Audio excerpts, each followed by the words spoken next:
Session 30 study material some நம்ம பார்க்க போகிறோம். ஸ்டடி மெட்டீரியல் சம் ரொம்ப இம்பார்ட்டன்ட் கொஸ்டின் சொல்கிறாங்க.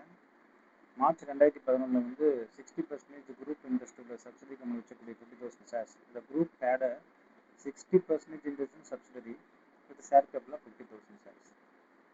அப்போ 50,000 60% 30,000 ரூபாய். அப்போ 20,000 என்சிஐ அதான் சொல்கிறாங்க. அப்போ பிஃபோர் இஷ்யூ 60% 50,000 வந்து 60% 30, அதர் பார்ட்டி 40, டோட்டல் 50. ஆஃப்டர் இஷ்யூக்கு அப்புறம் என்ன ஆயிடுச்சுன்னா இங்கே சொல்கிறாங்க அண்ட் ஆப்ஷன்ஸ் 31st மார்ச்சில் held by minority share holders exercised on options to subscribe 25,000 ordinary shares in subsidiary at 12 per share raising 3 lakh. அப்போ இவங்க 25,000 ஷேர்ஸ் அகைன் வாங்குறாங்க. யார்? என்சி, அதாவது மைனாரிட்டி ஷேர் ஹோல்டர்ஸ் வாங்க, அதாவது என்சி நான் கண்ட்ரோலிங் இன்ட்ரெஸ்ட் ஹோல்டர்ஸ் வாங்குறாங்க. அப்போ வந்து இவங்க என்ன ஆச்சுன்னா இவன் எதுவும் விற்கல, இவன் வந்து 30,000 தான் இருக்குது. ஆனால் இவங்க வாங்கிட்டாங்க. அப்போ என்ன ஆச்சு? 75,000 மாறிடுச்சு. 75,000 மாறினால 45 சரி இவர் எவ்வளோ 30,000 30,000 டிவைட் பை 70. இவர் 30,000 இருக்குதுங்க.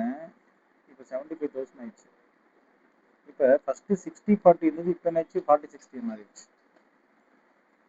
சரி, அப்போ what is the net assets? அவன் என்ன சொல்கிறான்? 4,50,000 ப்ளஸ் குட்வில் ஒரு 20 எக்ஸலோடிங் குட்வில் போது அப்போ என்ன ஆயிடுச்சுன்னா நெட் அசெட்ஸ் எவ்வளோ இருக்குது? 4,50,000. அதில் இவனோட பங்கு எவ்வளோ இருந்துச்சுன்னா 2,70,000. அதர் பார்ட்டியோட என்சியோட பங்கு எவ்வளோ இருக்குதுன்னா 1,80,000 இருந்துச்சு. இப்போ டைலூஷன் ஆகுதுன்றாங்க. எப்படி 7,50,000 வருது? ஏன்னா 40% வேல்யூ 3 லட்ச ரூபாய், பழைய பங்கு ஒரு 4,50,000, மொத்தம் 7,50,000 ரூபாய். அந்த 7,50,000 குரூப் ஷேர்ஸ் 40 போயிடுச்சு, இவங்களோடது 60 இருக்குது. டீம்டு டிஸ்பர்ஷன் சொல்கிறாங்க. அப்போ இந்தியஸ் பொறுத்த வரைக்குமே லாஜிக் நாங்கள் புரிஞ்சுக்கணும். என்ன சொல்கிறாங்கன்னா இந்தியஸ் பொறுத்த வரைக்குமே பிஃபோர் நியூ இஷ்யூஸ் தெரிஞ்சிருச்சு, பேரண்ட் கண்ட்ரோல் உள்ளது. ஆஃப்டர் நியூஸில் பேரண்ட் கண்ட்ரோல் லூஸ் ஆயிடுச்சு.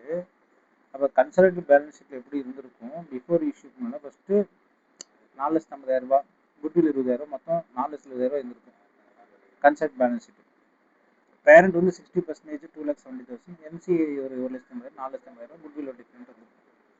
ஆஃப்டர் ஷேர் இஷ்யூ பண்ணாலும் பேரண்ட் லூசஸ் கண்ட்ரோல். அப்போ என்ன ஆயிடுச்சு? இப்போ பேரண்ட் வந்து நம்ம parent has 40,000 investments, that investments becomes associated ஆயிடுச்சு. இப்போ இவங்க வந்து கன்சல்டன்ட் போட வேண்டிய அவசியமே இல்லை. இவங்க வந்து யாருமே அசோசியேட் ஆயிடுறாங்க. இவங்களுடைய இண்டிவிஜுவல் பேலன்ஸ் ஷீட் இனிமேல் அசோசியேட்டட் இன்வெஸ்ட்மெண்ட் தான் போட முடியும்.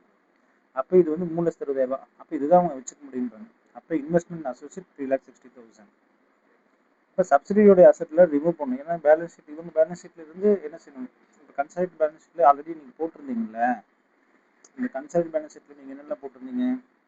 குட்வில் போட்டிருந்தீங்க, நெட் அசெட்டு போட்டிருந்தீங்களா இல்லையா? இதெல்லாம் என்ன செய்ய சொல்கிறாங்க? தூக்க சொல்கிறாங்க. அப்போ என்சிஐயோடைய ஒரு 1,80,000 தான் தூக்க சொல்கிறாங்க.